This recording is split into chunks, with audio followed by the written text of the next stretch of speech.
Good evening and a warm welcome to GRTS News with me, Fatu Elika Maloshi. We're broadcasting live for viewers in the Gambia and around the world. In the headlines this evening, President Barrow receives Foreign Minister Ambassador Zubairu Dada, who is in Banjul as special envoy of the Nigerian President Muhammadu Buhari. In a landmark ruling today, the Supreme Court of the Gambia dismisses former AFPRC junta member Yankuba Toure's constitutional immunity claim. Lawmakers scrutinized the Assets Management and Recovery Commission's audited activity reports and financial statements. In sports, Anti-Mary Juve team triumphs over 4-day Mane to clinch the title of the Brufut Sports Committee's Football Unity Championship. And Nigerian president sacks the country's military chiefs amid serious security challenges. These and many more coming ahead in the news tonight. Do stay with us.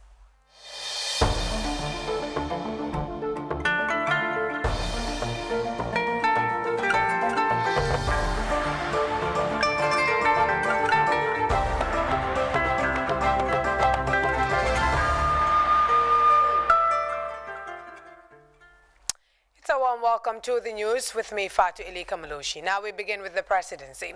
The President, His Excellency Adama Barrow, Wednesday received an audience, a special envoy of Nigerian President, His Excellency Muhammadu Buhari. Ambassador Zubairu Dada is the Minister of State for Foreign Affairs of the Federal Republic of Nigeria and was in the Gambia to deliver a message of goodwill from President Buhari. Mamadou Jallo reports. His Excellency Ambassador Zubairu Dada, Minister of State for Foreign Affairs of the Federal Republic of Nigeria, was accompanied to the State House by the Minister of Defense, Sir Omar Faye. He is in the Gambia as Special Envoy of Nigerian President, His Excellency Muhammadu Buhari, to deliver a message of goodwill to the President, His Excellency Adama Barrow. The message is goodwill. It is love. It is Mr. Buhari relating with a friend, like I said, with a brother of a friendly sister nation. Being friends, being Africans, but very special friends at that, we must always keep in touch. It's not enough to just be friends. We must also keep in close contact with each other to know what is happening to one another. In that spirit, President Buhari is interested in knowing what is happening in the Gambia, is interested, as I'm sure all Gambians know by now, in assisting the Gambia in its transition to very concrete democracy. You're on the right path, and he is saying, keep it up, and you have the support of the government and good people of Nigeria. After delivering his message of goodwill to President Barrow, reaffirming Nigeria's commitment to support the Gambia, Ambassador Dada left for the airport, again accompanied by the Defense Minister and other Foreign Ministry officials. Mamadou Jallo, GRTS News. To some legal matters now, we head to the Supreme Court of the Gambia, where a panel of 5 judges led by the Chief Justice today dismissed the constitutional immunity claim of former AFPRC junta member and one-time minister Yankuba Toure for lack of merit. The court, however, did not give any reason for the dismissal, but promised to explain in due course. GRTS Baba Silla was at the Supreme Court in Banjul this morning and files in this report. The ruling by the country's upper court now paves way for the High Court to continue the trial of the embattled former junta member and one-time minister Yankuba Toure, accused for his alleged participation in the murder of late Finance Minister Usman Koro Sise. In October last year, High Court Judge Justice Ibrahim Ajete referred the case to the Supreme Court for determination of the constitutional immunity clause after both the prosecution and defense argued over Toure's immunity in the 1997 Constitution. Delivering a short and precise verdict in a fully packed courtroom, Chief Justice Hassan Jallow went through arguments of both parties and upheld that Mr. Toure is not entitled to constitutional immunity as claimed by his lawyer in his brief of argument. The five-panel member of judges led by the Chief Justice did not furnish the court with reason for the dismissal of the appeal, but promised to provide a rationale in due course.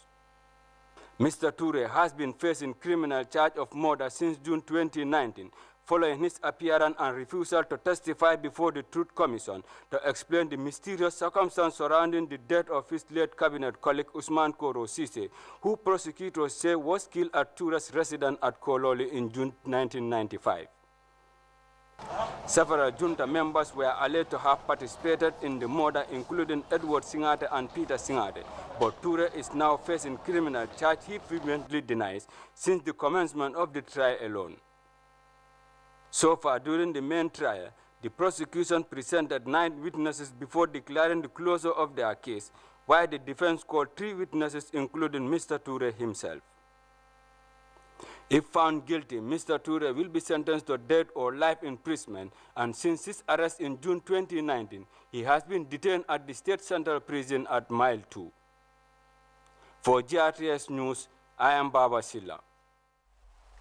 And now to legislative matters. The Asset Management Recovery Corporation, AMRC, today reappeared before the Public Enterprise Committee of the National Assembly for scrutiny and consideration of the institution's audited report and financial statements for the year 2019.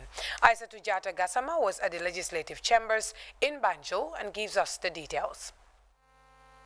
The National Assembly Public Enterprise Committee has endorsed the Asset Management Recovery Corporation's 2019 Audited Activity Report and Financial Statement after a long day of thorough scrutiny. The legislative exercise was designed to promote accountability and transparency. Act number 1 of 1990,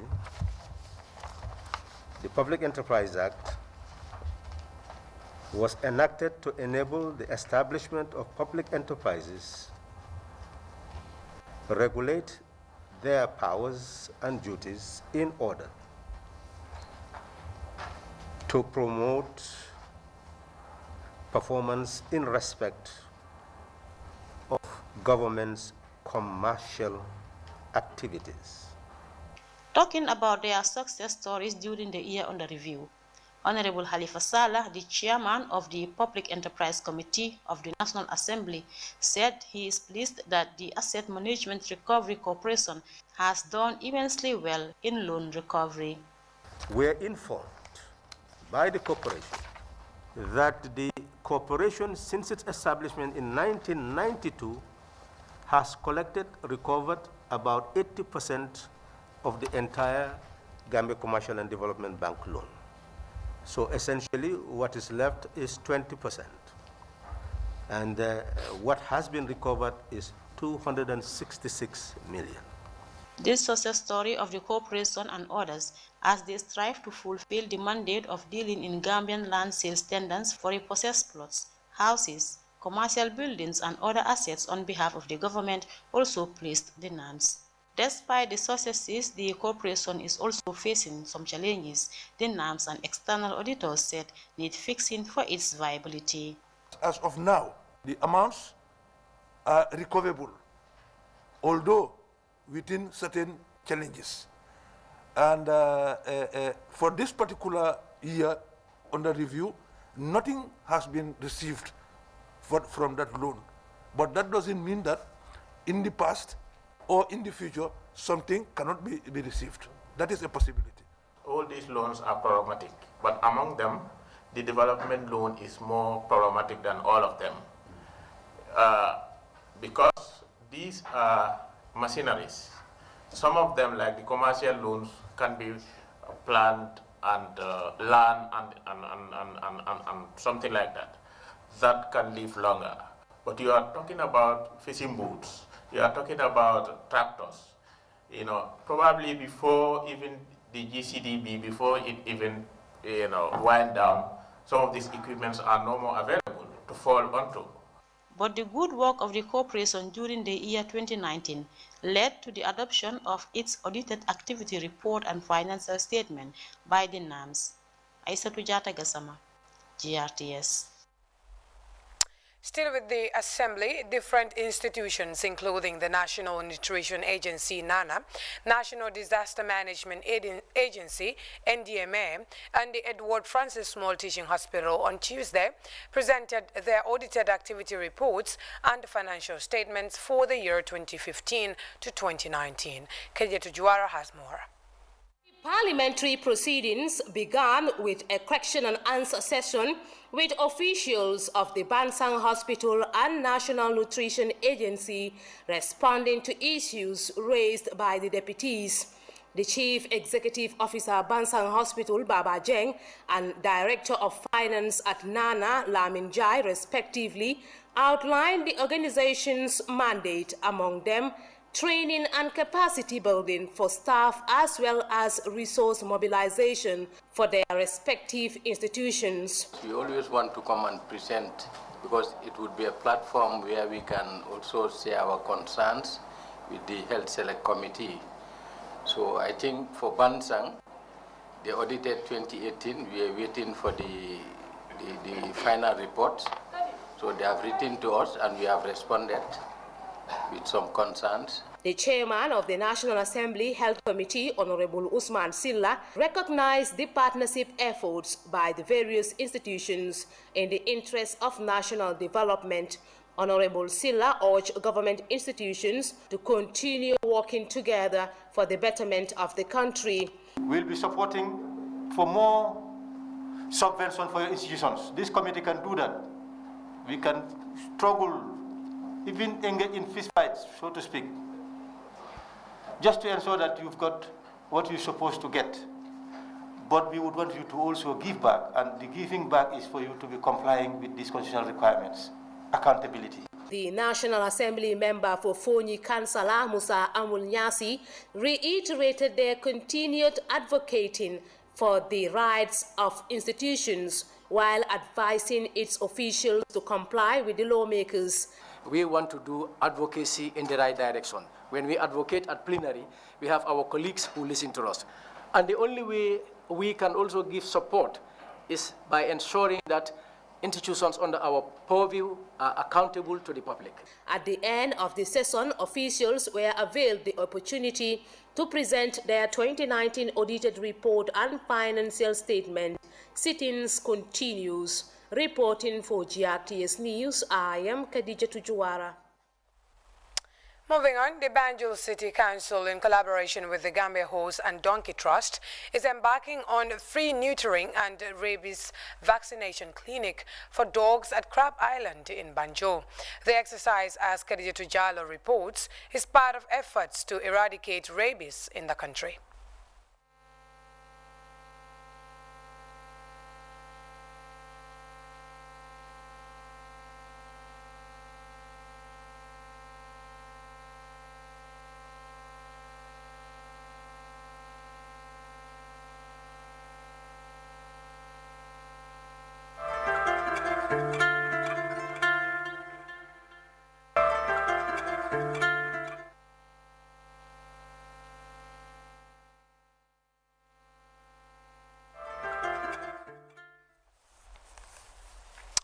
Well, moving on, the campaign on the use of efficient cooking solutions by the Energy Ministry and partners has proceeded to the Lower River region.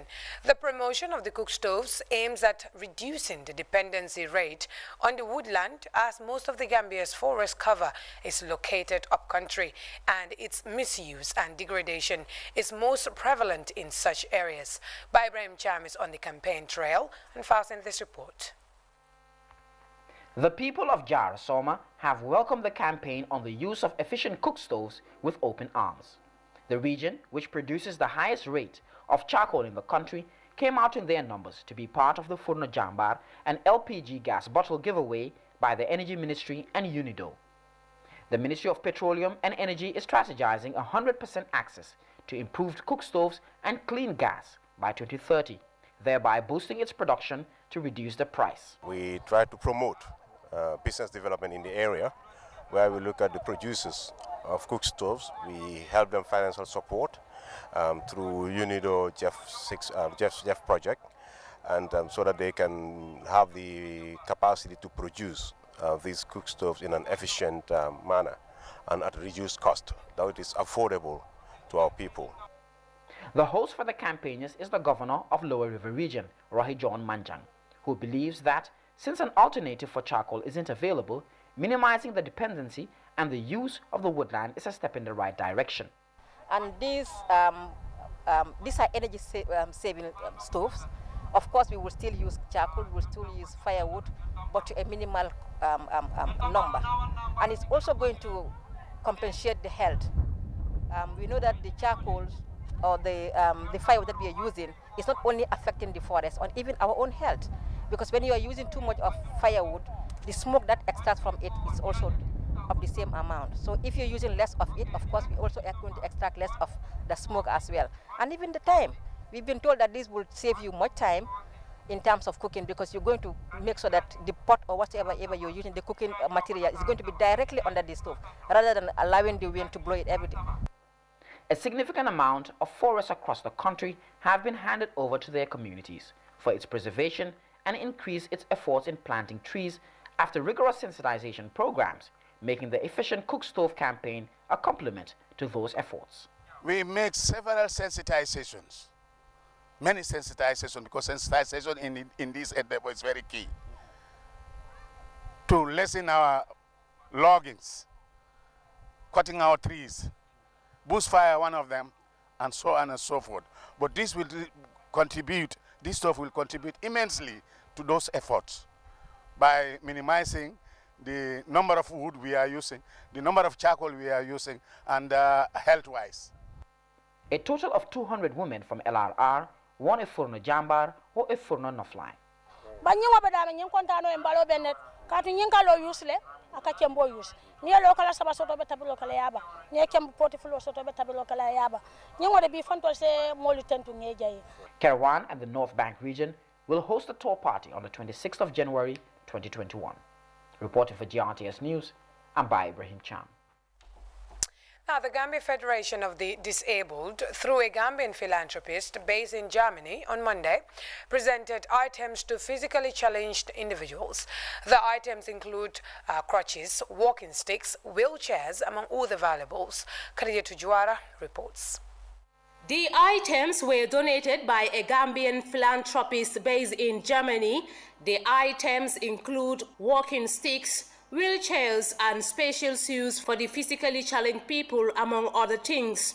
Speaking at the ceremony, a principal magistrate and the president of the Gambia Federation for the Disabled, Mohammed Krubali, called on the public to support and promote the welfare of the physical challenged people. As part of the objectives and the functions of the Federation is to advocate for persons with disabilities in terms of according respect, protection, and promotion of their inherent dignity, their fundamental rights and freedoms. We have a very good and concerned sympathizer hearing called Wan Nkaran Sanyang, who is a Gambian based in Germany, presented some of the mobility aids or special needs aids or supportive aids to persons with disabilities in the Gambia. Mamadou Jaju, father to one of the beneficiaries, thanked the donor for promoting the lives and livelihoods of the less privileged. On behalf of myself, my humble family, I thank the organization for kindly assisting us to get this wheelchair on behalf of my daughter, who has been unable to walk since 2016. Fatoumata Jaju also joined her colleagues in commending partners for the kind gesture. Reporting for GRTS News, I am Khadija Tujuara. To the Central River region, where the Changai Youth Association has successfully held its Village Cultural Festival. The third edition witnessed a display of diverse cultures. Molamin Sane reports. Young people of Changai Toro village in Sami Central River region have been staging one of the biggest events in the area. The Ngaural Egolle Cultural Festival, happening for the third time, is centered on promoting culture and encouraging unity among people here. When we have the cooperation and the unity of the residents, it will help the village to help themselves. And then the main objective of this, the association, is to complement the government effort in the area of health, education, agriculture, sport, youth empowerment, and among others. This year, like the previous ones, featured some special moments for natives and the multitudes attending the event, aimed at purely showcasing the settlement's cultural norms and values. It is definitely an opportunity for people like us living in the Greater Banjul area, but the urban area, because if you look at down there, what we call culture, there we just try, but the real culture is within the urban area here, because today, live in the community, like the community of Sami, and then what they have been displaying here, definitely you hardly see it, within the urban area. So it means a lot, because it serves as a learning point for us, definitely. The important convergence also set the stage for regional authorities and dignitaries to address young people, including women, on the way forward to advance proposed development goals. Cultural diversity is very, very important. So you want to see, let them see how best they can able to, bring more on board, and then to also, to work with other bodies.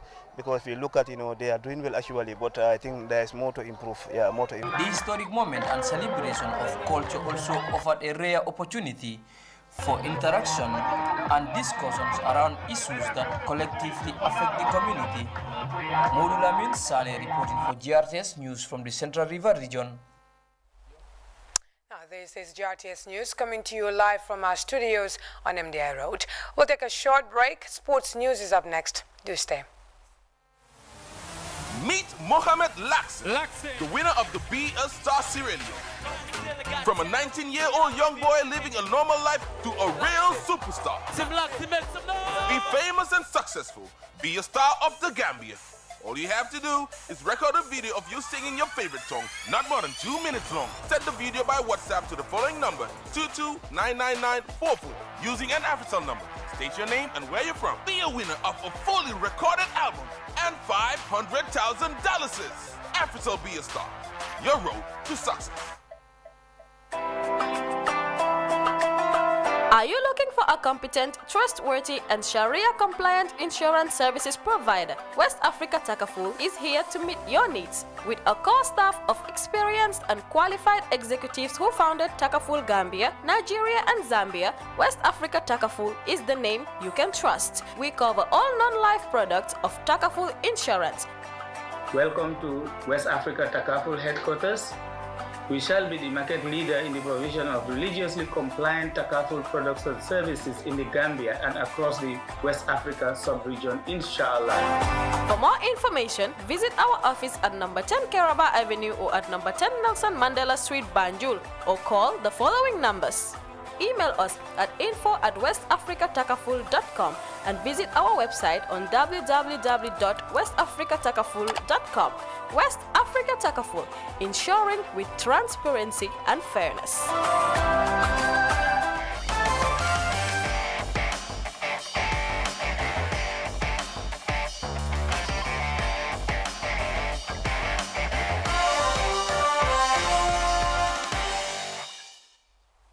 Welcome back, and now to sports. Some cabinet ministers joined the crowd at the Brufut football field to witness the unification final of Brufut Sports Development Committee's tournament sponsored by Papanjai. Anti-Marie Juve team triumphs over Fode Mane to clinch the title. Famara Baji tells us more about that final and the initiative. It's now common to use sports as a unifying force, helping people to set aside their differences. In local communities, the staging of sporting events vastly help to advance cohesion and meaningful interaction between people. Burfoot is one such community where sports is a potent force for development. The climax of the Burfoot football tournament attracted a massive turnout of residents. that included cabinet ministers and some senior government officials who emphasized the crucial role such tournaments play in complementing government's effort to foster unity among people.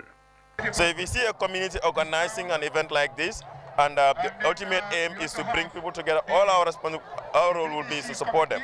And like I said, it has brought people together, and you can see the finals the same way it happened during the opening. From the very beginning, the president was engaged in this very tournament when he sent in 4 of his cabinet ministers to grace the opening of the entire tournament. And he also donated generously. And being somebody also on my maternal side who actually has a great connection with the people of Brufut, my grandmother is from this place, actually we can't be more happier seeing the young people taking an initiative by themselves, leading all the actions, and then, you know, to this very day, when we have now seen the successful, peaceful conclusion, I mean, we continue to thank them and to assure them that the government, especially through the Ministry of Youth and Sports under the able leadership of Honorable Bakari Baji, will continue to work with the young people to see that we improve on sports and sporting facilities in the Gambia. A colorful atmosphere of ambience and excitement punctuated the sporting event as 2 teams fought for pride on the pitch, while supporters entertained the crowd on the sidelines.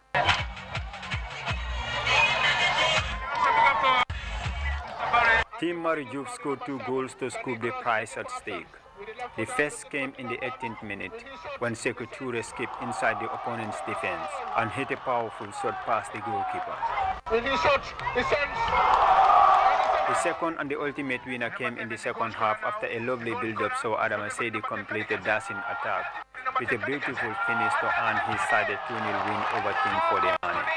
Me, I am still inside the Bakono door, but what I used to see inside the Bakono, it was not good. But now, all the teams are under one umbrella. They come as Sate Bakono, and they do things as Sate Bakono. Sanchaba come as Sanchaba, Santosu come as Santosu. So that's the reason why I say it is a success. Awards were given to both runners-up for the Mane Football Club and winners Marijouf FC, while certificates of appreciation went to special patrons and Gambian leader President Adama Barrow for acknowledging and supporting such tournaments. Famara Baji, GRTS News. Well, with that, we take a short break with the weather report. The news continues right after.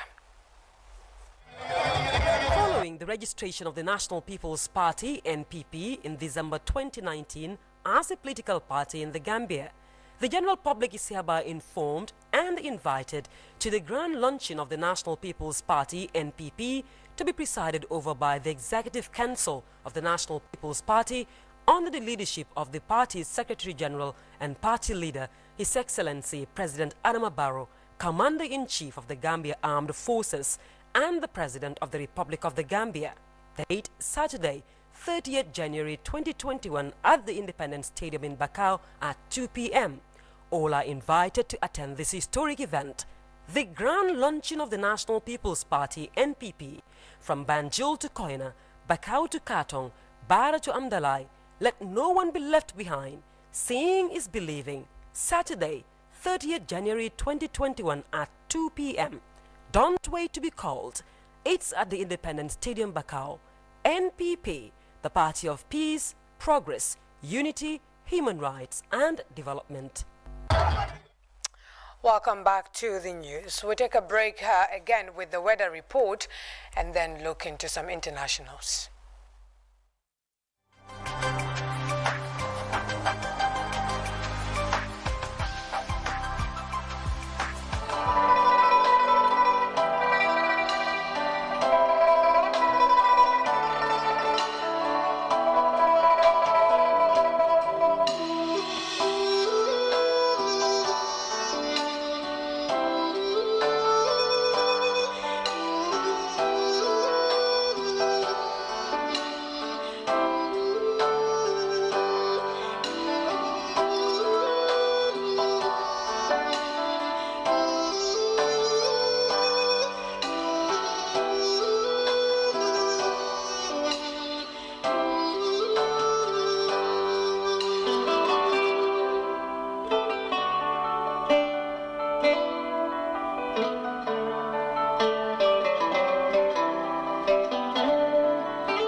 And now to all the news around the world.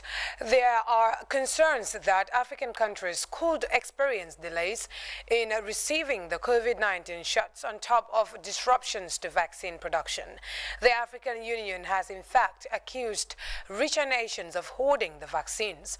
The AU has been urging its member states to work together rather than acquire vaccines individually. CGTN's Giram Chala reports from Addis Ababa, Ethiopia. The African Union has engaged multiple manufacturers in efforts to secure COVID-19 vaccines.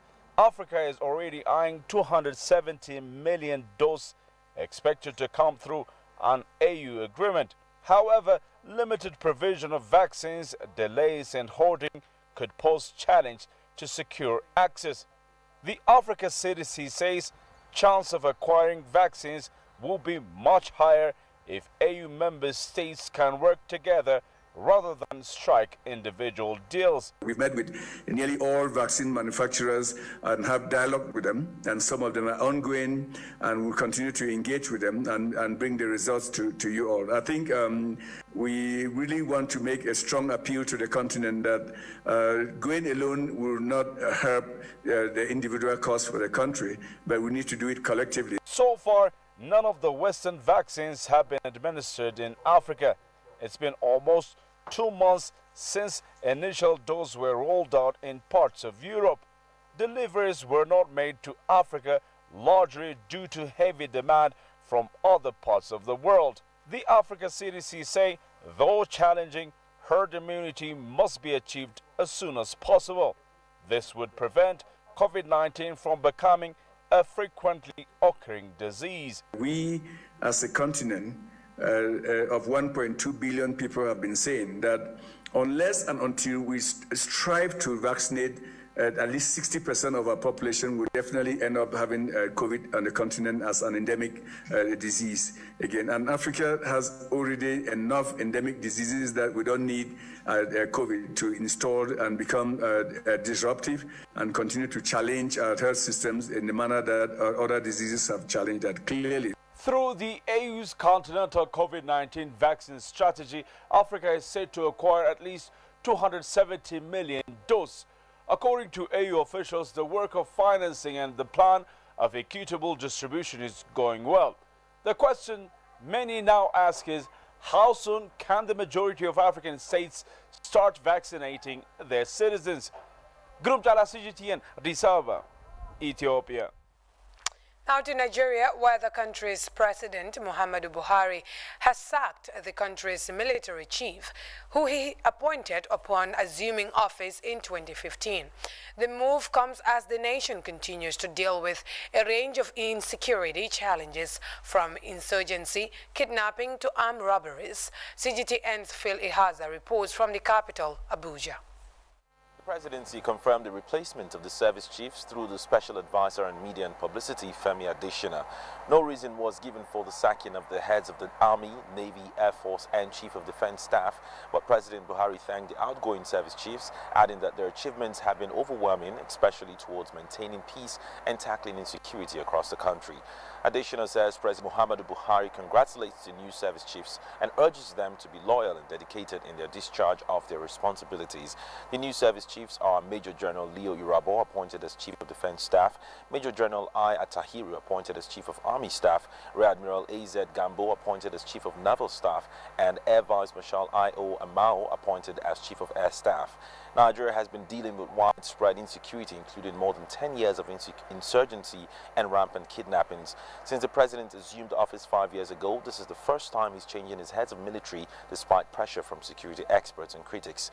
Buhari has continued to pledge that his administration will do its best to halt the activities of insurgents and criminals across the country before the end of his tenure in 2023. Phil Ihaza, CGTN, Abuja. Well, we'll leave it at that, but before then, a look at our main stories once again. President Barrow has received Foreign Minister Ambassador Zubairu Dada, who is in Banjul as special envoy of the Nigerian President Muhammadu Buhari. In a landmark ruling today, the Supreme Court of the Gambia has dismissed former AFPRC junta member Yankuba Toure's constitutional immunity claim. Lawmakers have scrutinized the Assets Management and Recovery Commission's audited activity reports and financial statements. In sports, Anti-Mari Juve team has triumphed over Fode Mane to clinch the title of the Brewfoot Sports Committee's Football Unity Championship.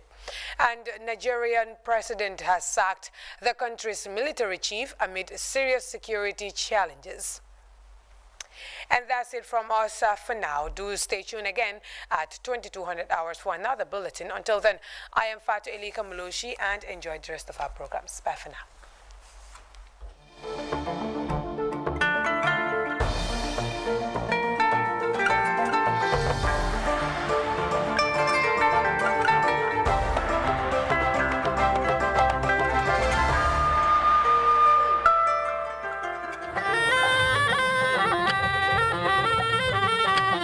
Dunia burum kula kome kobe ring lo ring. Wan Gambia burum kula kome kobe ring lo ring. Yono wama NP